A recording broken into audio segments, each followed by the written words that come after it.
Friends, welcome back to my channel. ಈ ದಿನ ನಿಂಬೆಹಣ್ಣಿನ ಉಪ್ಪಿನಕಾಯಿ ರೆಸಿಪಿಯನ್ನು ಶೇರ್ ಮಾಡ್ತಾ ಇದ್ದೀನಿ.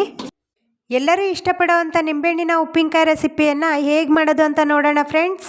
ನಿಂಬೆಹಣ್ಣನ್ನು ಚೆನ್ನಾಗಿ ನೀರಲ್ಲಿ ತೊಳಿಬೇಕು. ತೊಳೆದ್ಬಿಟ್ಟು ಒಂದು ಬಟ್ಟೆನಲ್ಲಿ ಒರೆಸ್ಕೋಬೇಕು. ಒರೆಸ್ಕೊಂಡಾದಮೇಲೆ ಚಿಕ್ಕ ಚಿಕ್ಕ ಪೀಸ್ಗಳಾಗಿ ಕಟ್ ಮಾಡ್ಕೋಬೇಕು. ಒಂದು ನಿಂಬೆಹಣ್ಣಲ್ಲಿ 8 ಪೀಸ್ಗಳಾಗಿ ಕಟ್ ಮಾಡ್ಕೋಬೇಕು.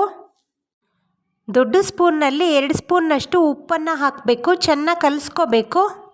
ಉಪ್ಪು ಜಾಸ್ತಿ ಹಾಕೋದ್ರಿಂದ ಉಪ್ಪಿನಕಾಯಿ ಕೆಡೋದಿಲ್ಲ. 6 ತಿಂಗಳು ಬೇಕಾದರೆ ಸ್ಟೋರ್ ಮಾಡಿ ಇಟ್ಕೋಬೋದು. ಒಂದು ವಾರ ಕಳೆದ ನಂತರ ಮೆತ್ತಗಾಗಿರೋ ಅಂಥ ಉಪ್ಪಿನಕಾಯಿ ನೋಡಿ ಫ್ರೆಂಡ್ಸ್. 5 ಸ್ಪೂನ್ನಷ್ಟು ಖಾರದ ಪುಡಿಯನ್ನು ಹಾಕಬೇಕು.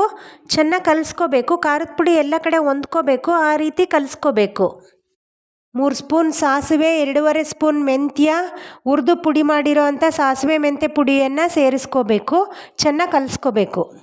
5 ಬೆಳ್ಳುಳ್ಳಿಯನ್ನು ತಗೊಂಡು ಸಿಪ್ಪೆ ಎಲ್ಲ ಬಿಡಿಸ್ಬಿಟ್ಟು ಜಜ್ಜಬೇಕು. ಬೆಳ್ಳುಳ್ಳಿಯನ್ನು ಜಜ್ಜಿರೋ ಅಂಥ ಬೆಳ್ಳುಳ್ಳಿಯನ್ನು ಉಪ್ಪಿನಕಾಯಿಗೆ ಸೇರಿಸ್ಬೇಕು. ನಾವು ಮಾಡೋ ಮೆಥಡ್ ಕರೆಕ್ಟಾಗಿದ್ದರೆ ಉಪ್ಪಿನಕಾಯಿ ಕೆಡೋದಿಲ್ಲ. 5 ಸ್ಪೂನ್ನಷ್ಟು ಆಯಿಲನ್ನು ಹಾಕಬೇಕು. ಆಯಿಲ್ ಕಾದ್ಮೇಲೆ 2 ಸ್ಪೂನ್ನಷ್ಟು ಸಾಸಿವೆಯನ್ನು ಹಾಕಬೇಕು. ಸಾಸಿವೆ ಚಟಪಟ ಅಂತ ಸಿಡಿಬೇಕು. 1 ಸ್ಪೂನ್ ಅರಿಶಿಣ ಪುಡಿಯನ್ನು ಹಾಕಬೇಕು. ಹಾಗೆ ಒಗ್ಗರಣೆ ತಣ್ಣಗಾದ ಮೇಲೆ ಅದನ್ನು ಉಪ್ಪಿನಕಾಯಿಗೆ ಹಾಕಿ ಕಲಿಸ್ಕೋಬೇಕು. ಈ ವಿಡಿಯೋ ಇಷ್ಟವಾದಲ್ಲಿ ಲೈಕ್ ಮಾಡಿ, ಶೇರ್ ಮಾಡಿ, ಸಬ್ಸ್ಕ್ರೈಬ್ ಮಾಡಿ. Thank you.